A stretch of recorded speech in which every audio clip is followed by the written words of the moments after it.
سورۃ الصافات رکوع نمبر 2 آیت نمبر 74۔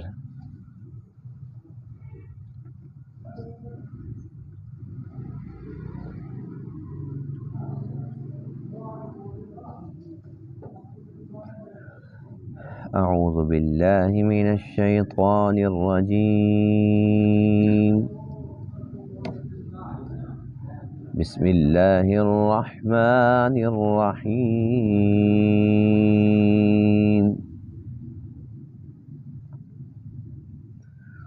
وَلَقَدْ نَادَانَا نُوحٌ فَلَنِعْمَ الْمُجِيبُونَ وَنَجَّيْنَاهُ وَأَهْلَهُ مِنَ الْكَرْبِ الْعَظِيمِ وَجَعَلْنَا ذُرِّيَّتَهُ هُمُ الْبَاقِينَ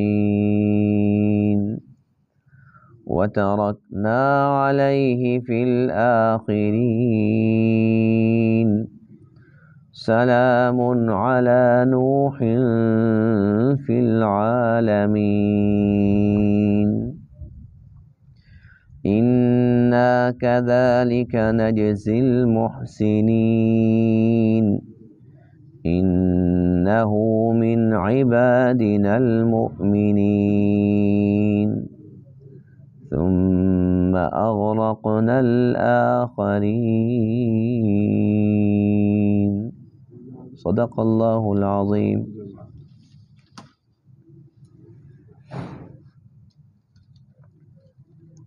آج کے درس میں آیت کریمہ میں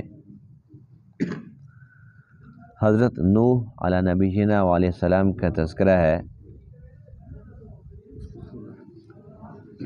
حضرت نوح علیہ السلام نے 950 سال تک تبلیغ فرمائی۔ یہ بہت لمبا عرصہ ہے، بہت لمبا دورانیہ ہے، اور آپ نے ہمت نہیں ہاری۔ آپ کی عمر مبارک 1050 سال تھی،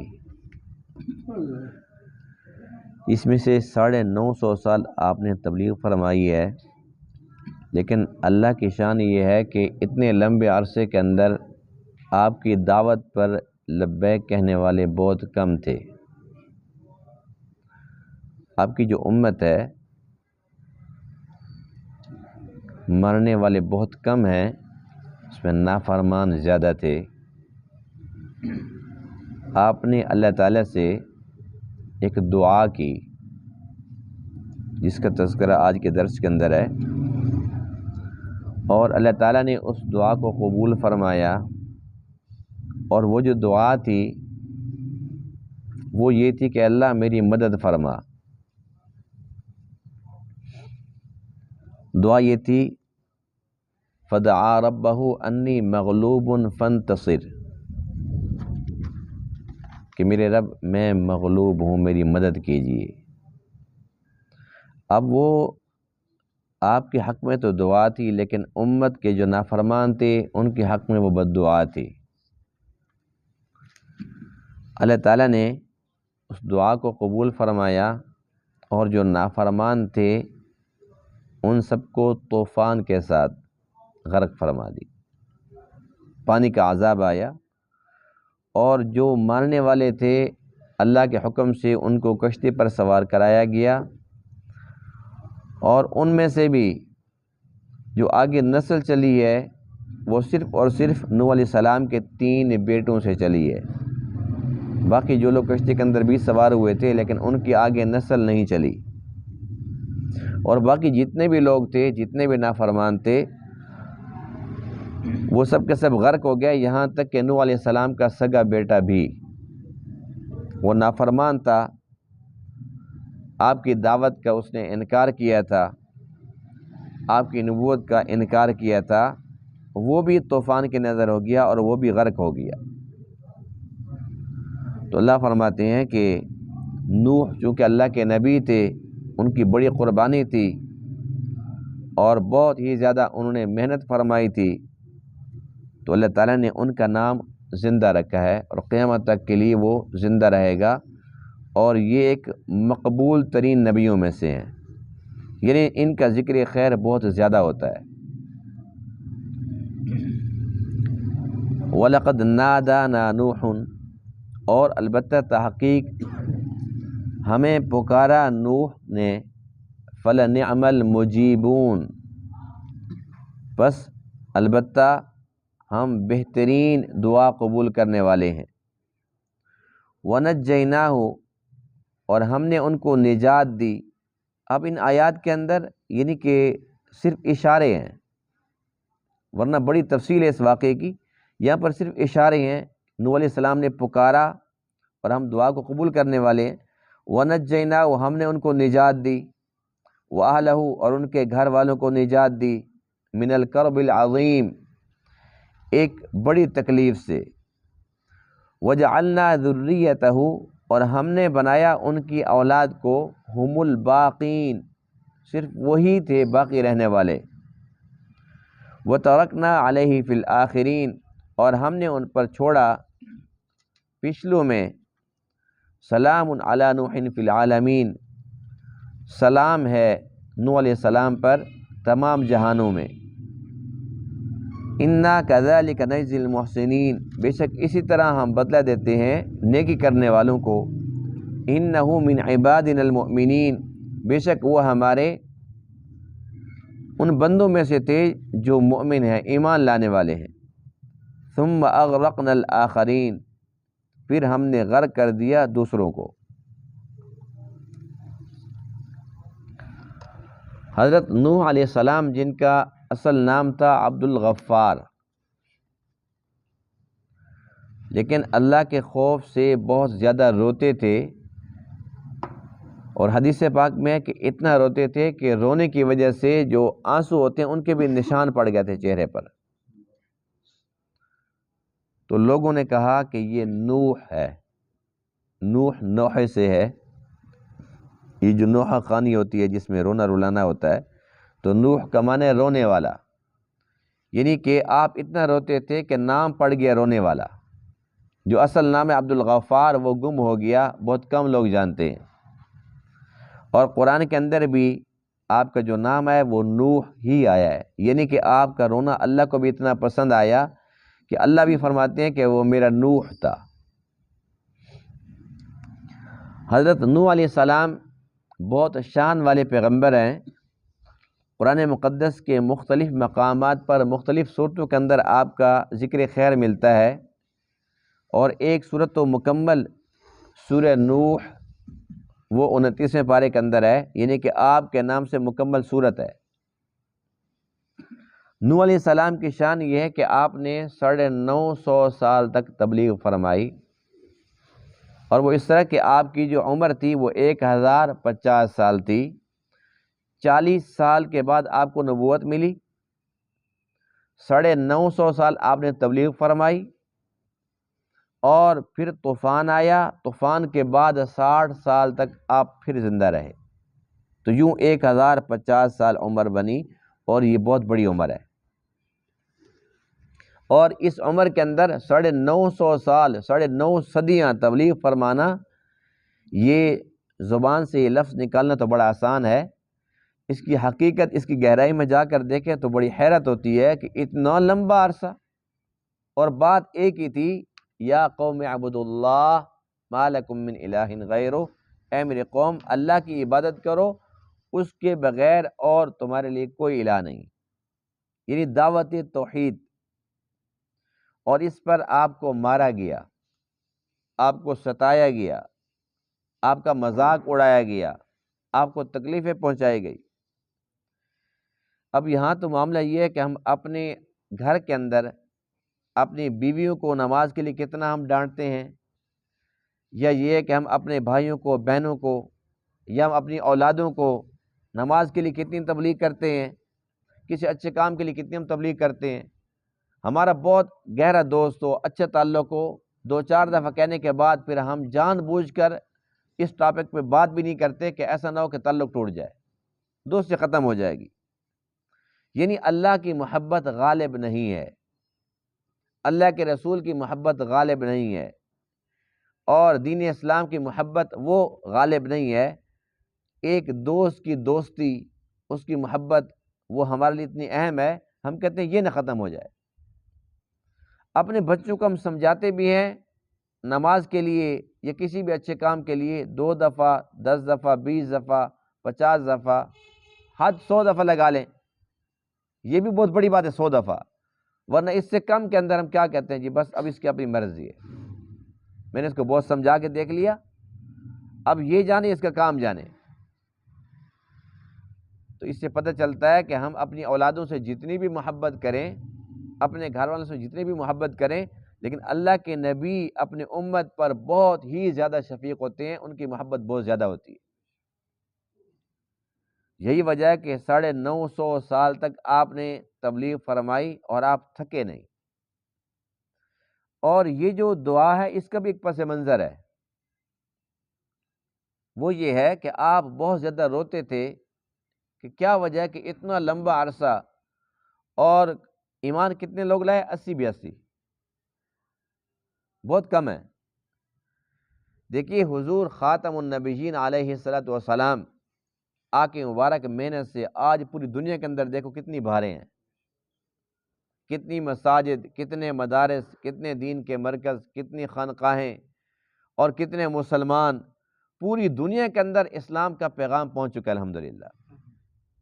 اور آپ علیہ السلام کی اپنی زندگی کے اندر، یعنی کہ آپ کی جو مبارک عمر تھی وہ کوئی 950 سال کی تبلیغ والی بات نہیں تھی، یا 1050 سال عمر نہیں تھی، کل عمر 63 برس تھی، اور اس کے اندر بھی 40 سال کے بعد تو نبوت ملی ہے، تو اس میں 23 سال صرف زندگی ہے، کہاں 950 سال اور 80-82، کہاں صرف 23 سال، اور 1.25 لاکھ صحابہ تو حجۃ الوداع کے موقع پر تھے، اور پھر ان کی محنت سے آج الحمدللہ اسلام پھیل رہا ہے، تیزی کے ساتھ پھیل رہا ہے الحمدللہ۔ بہرحال اللہ تعالیٰ کی شان ہے، آپ نے بہت زیادہ محنت فرمائی لیکن بہت کم لوگ مسلمان ہوئے۔ پھر اگلا مسئلہ یہ تھا کہ جو لوگ نافرمان تھے وہ ان کو ورغلاتے تھے، تو آپ اس بات سے پریشان تھے ایسا نہ ہو کہ جو 80-82 ہیں یہ نہ کم ہونا شروع ہو جائیں۔ اللہ تعالیٰ نے قرآن مقدس میں ارشاد فرمایا وَأُوحِيَ إِلَىٰ نُوحٍ أَنَّهُ لَن يُؤْمِنَ مِن قَوْمِكَ إِلَّا مَن قَدْ آمَنَ۔ اللہ تعالیٰ نے وحی کی کہ اے نوح جو ایمان لا چکے ہیں سو لا چکے ہیں، اب اور ایمان نہیں لائیں گے۔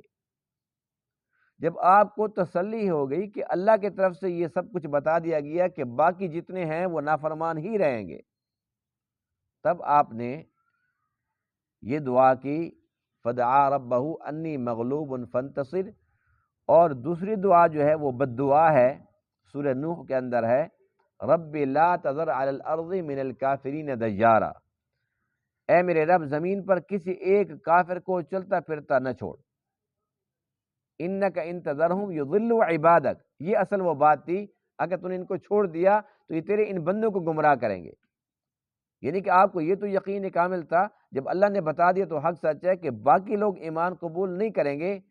اب اگلا خطرہ یہ تھا یضلوا عبادک، یہ جو 80-82 ہیں ان کو وہ گمراہ کریں گے، ولا یلدوا الا فاجرا کفارا، اور ان کی جو اولادیں ہیں وہ بھی کافر ہی ہوں گی۔ تو اللہ تعالیٰ نے اس کے جواب میں کیا ارشاد فرمایا فَلَنِعْمَ الْمُجِيبُونَ، ہم تو ہیں ہی بہترین دعا قبول کرنے والے۔ پھر اللہ تعالیٰ نے حکم ارشاد فرمایا وَاصْنَعِ الْفُلْكَ بِأَعْيُنِنَا وَوَحْيِنَا، ہمارے حکم سے کشتی تیار کرو۔ کشتی بہت بڑی تھی، 3 منزلہ، بہت لمبی، یعنی اس وقت کا بھاری بیڑا سمجھ لیں، اور وہ کشتی بن رہی تھی اور پانی تو تھا نہیں۔ اب جب وہ لوگ وہاں سے گزرتے تھے سخروا منہ، مذاق اڑاتے تھے، اے نوح کشتی چلے گی کہاں، پانی تو نہیں ہے۔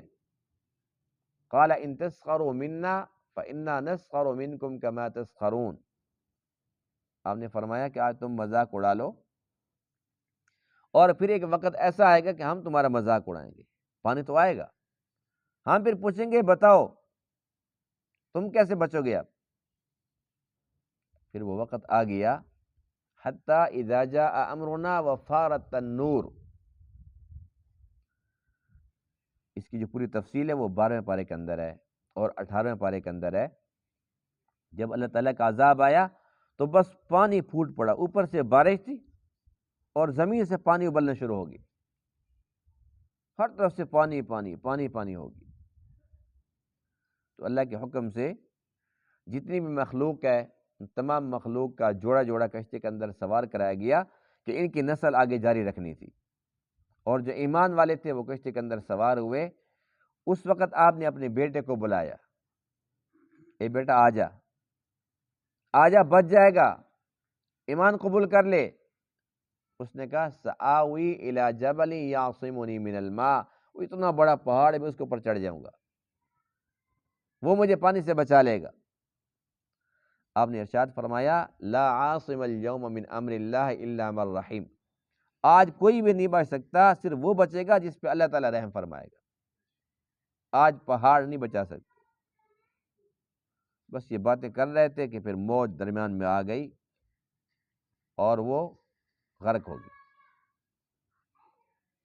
تو نوح علیہ السلام نے اپنی امت سے، اپنی قوم سے تنگ آ کر یہ بد دعا فرمائی، اللہ نے اس کو قبول فرمایا، وہ سب کے سب تباہ و برباد ہو گئے، ختم ہو گئے، غرق ہو گئے۔ وَنَجَّيْنَاهُ وَأَهْلَهُ مِنَ الْكَرْبِ الْعَظِيمِ، فرمایا کہ ہم نے نوح علیہ السلام کو اور ان کے گھر والوں کو نجات عطا فرمائی، وہ بچ گئے تھے۔ وَجَعَلْنَا ذُرِّيَّتَهُ هُمُ الْبَاقِينَ، اور ان کی ذریت کو، ان کی اولاد کو ہی بنایا کہ وہ باقی رہنے والے تھے، باقی سب کے سب ختم ہو گئے۔ آپ کے 3 بیٹے تھے، حام، سام، یافس، یہ 3 تھے، ان 3 سے آگے نسل چلی ہے۔ یعنی یوں سمجھ لیں کہ بس آدم علیہ السلام سے لے کر نوح علیہ السلام تک جتنی بھی عوام تھی وہ سب کے سب ختم ہو گئی، اور آگے جو نسل ہے اس وقت پوری دنیا کے اندر یہ سب کے سب سام، حام، یافس کی اولاد ہیں، اور وہ نوح کے بیٹے ہیں، اور نوح آدم کے، پچھلا سارا سسٹم ختم ہو گیا۔ اس لیے نوح علیہ السلام کو آدم ثانی کہا جاتا ہے، یہ دوسرے آدم ہیں۔ جو عرب لوگ ہیں حدیث پاک میں کہ یہ سب کے سب سام کی اولاد میں سے ہیں، اور جو حبشی لوگ ہیں یہ حام کی اولاد میں سے ہیں، اور فرمایا کہ جو رومی لوگ ہیں یہ یافس کی اولاد میں سے ہیں۔ اب دنیا کے اندر کتنی عوام ہے، کتنے قبیلے ہو گئے ہیں، کتنی زبانیں ہیں، لیکن ان سب کا اصل پیچھے کون ہے؟ سام، حام، یافس۔ بس یہ پوری دنیا کے اندر اس وقت ان 3 بندوں کی اولاد چل رہی ہے، اور ان 3 کا جو باپ ہے وہ نوح علیہ السلام ہے۔ تو اسی بات کو چھوٹے سے لفظ میں اللہ فرماتے ہیں وَجَعَلْنَا ذُرِّيَّتَهُ هُمُ الْبَاقِينَ، ہم نے صرف آپ کی اولاد کو باقی رہنے والا بنایا، یعنی کہ باقی جو لوگ تھے ان کے آگے نسل نہیں چلی تو وہ ختم ہو گئے۔ وَتَرَكْنَا عَلَيْهِ فِي الْآخِرِينَ، اور اب یہ ہے کہ نوح علیہ السلام، اللہ نے آپ کو یہ شان بخشی ہے کہ جو لوگ باقی بچ گئے تھے اللہ تعالیٰ نے سب کو ختم فرما دیا، یعنی کہ جو ایمان والے تھے وہ بھی ختم ہو گئے کہ ان کے آگے نسل نہیں چلی، اور جو کافر تھے ویسے کے ویسے غرق ہو گئے۔ تو 3 بندوں کے ساتھ آگے سلسلہ چلتا ہے، سلام علی نوح فی العالمین، تمام جہانوں میں سلام ہے نوح پر۔ یہ کتنا بڑا رتبہ ہے، کتنا بڑا اعزاز ہے۔ اور آج بھی دیکھیے الحمدللہ پوری دنیا کے اندر آپ کا نام گونج رہا ہے ایسی بات کہ نہیں ہے؟ خصوصی طور پر یہ جو تبلیغ جماعت والے ہیں، یہ جہاں بھی جاتے ہیں ان کی بات مکمل ہو ہی نہیں سکتی جب تک نوح علیہ السلام کا تذکرہ نہ کریں، ایسی بات کہ نہیں ہے؟ یعنی کہ آپ کی تبلیغ ایک مثال بن گئی ہے کہ آپ کا تذکرہ کرتے ہیں، تو یہ مقبولیت کس نے دی ہے؟ اللہ تعالیٰ نے دی ہے، کیونکہ آپ نے اچھا کام کیا تھا۔ اِنَّا كَذَلِكَ نَجْزِي الْمُحْسِنِينَ، اللہ فرماتے ہیں کہ ہم نیکی کرنے والوں کو ایسے ہی بدلہ دیتے ہیں۔ تو اس سے یہ بات بھی ثابت ہو گئی کہ جو نیکی ہے اس کی بڑی تاثیر ہوتی ہے، یعنی اگر ہم لوگ نیکی کرتے ہیں تو اس کا صلہ آخرت کے اندر تو ملنا ہی ملنا ہے، لیکن دنیا کے اندر بھی اس کا اللہ تعالیٰ صلہ دیتے ہیں کئی شکلوں کے اندر۔ انسان کو سمجھ نہیں آ رہا ہوتا کہ میرا یہ کام کیسے ہو گیا، میرا یہ کام کیسے ہو گیا، تو انسان جب نیکیاں کرتا ہے تو اس کے کام اللہ تعالیٰ ایسے بناتے ہیں کہ انسان کو پتہ نہیں چلتا، اور اس کے بالمقابل انسان اگر برائیاں کرتا ہے تو اس برائی کی وجہ سے اس کے کام بگڑتے بھی ایسے ہیں۔ اس کو بات سمجھ نہیں آتی کہ میرا کام یہ کیوں بگڑ گیا، اس میں رکاوٹ کیوں آ گئی، یا نقصان کیوں ہو گیا۔ کوئی نہ کوئی انسان سے ایسی غلطی سرزد ہوتی ہے کہ اس کے اثرات اس کو محسوس نہیں ہوتے، لیکن اسی کے اثرات ہوتے ہیں جس کی وجہ سے اس کے کاموں کے اندر رکاوٹیں آ رہی ہوتی ہیں۔ اور جو نیکی ہے اس کی تاثیر قرآن سے ثابت ہے، انسان اگر نیکی کرتا ہے تو اس کا اثر اس کو تو ملتا ہی ملتا ہے، اس کی نسلیں بھی اس سے فائدہ اٹھاتی ہیں۔ یعنی ہم اگر قرآن کی تلاوت کرتے ہیں، بہت زیادہ کرتے ہیں، ہم بہت صدقہ خیرات کرتے ہیں، ہم بہت زیادہ عبادت کرتے ہیں، ہم کوئی بھی نیک کام کرتے ہیں، حد سے زیادہ کرتے ہیں، اس کا صلہ ہمیں تو ملنا ہی ملنا ہے، ہماری نسلوں کو بھی اس سے فائدہ ملے گا۔ اور اس کا تذکرہ وہ قرآن کے اندر ہم نے سورہ کہف کے اندر پڑھا تھا، 16ویں پارے کا پہلا رکوع، اس کی تفصیل تو گزر چکی ہے، اشارتاً عرض کر رہا ہوں کہ جب وہ دیوار گر رہی تھی تو حضرت خضر علیہ السلام نے اس کو سیدھا کر دیا تھا، تو حضرت موسیٰ نے فرمایا کہ اس کو کیوں ٹھیک کر دیا، انہوں نے تو ہمیں کھانا بھی نہیں کھلایا، تو ایسے لوگ تھے، آپ نے ان سے کچھ مانگا ہی نہیں ہے، کوئی اجرت بھی نہیں لی۔ تو آپ نے فرمایا کہ میں پھر اس کا بتاؤں گا کہ ایسا کیوں کیا۔ تو جب اس کے بارے میں بتایا، کیا فرمایا تھا، وَكَانَ أَبُوهُمَا صَالِحًا، کہ ان کا جو باپ تھا وہ نیک تھا۔ اب یہ دیوار کے نیچے خزانہ چھپا ہوا ہے، اگر گر جاتی تو بچے چھوٹے تھے کوئی اور یہاں سے اٹھا کے چلا جاتا، لیکن اللہ فرماتے ہیں کہ ان کا باپ نیک تھا، تو باپ کی نیکی کی وجہ سے وہ خزانہ بچوں کے ہاتھ لگا، اور وہ بھی اللہ کی قدرت سے، اس کے حکم سے۔ تو اس سے پتہ چلتا ہے کہ اگر ہم نیکیاں کرتے ہیں تو اس کا صلہ ہماری اولادوں کو بھی منتقل ہوتا ہے۔ تو اس لیے کیا یہ اچھا ہو کہ ہم نیکی کرنے والے بن جائیں اور برائیوں سے بچنے والے بن جائیں، کہ برائی کے اندر ذلت ہے، دنیا کی بھی ذلت ہے، رسوائی ہے، اور آخرت کی بھی، اور ہماری اولادوں کے لیے بھی نقصان دہ ہے، جن اولادوں سے ہم بہت زیادہ پیار کرتے ہیں۔ ہم نیکیاں کریں، نیکیاں پھیلائیں، نیکیاں بانٹیں، تاکہ ہماری اولادیں بھی اس سے مستفید ہوں، اور دنیا کے اندر بھی ہم سرخرو ہوں، اور آخرت کے اندر بھی۔ اللہ تعالیٰ نے تمام باتوں کو سمجھنے عمل کرنے کی توفیق عطا فرمائے۔ وآخر دعوانا الحمد للہ رب العالمین۔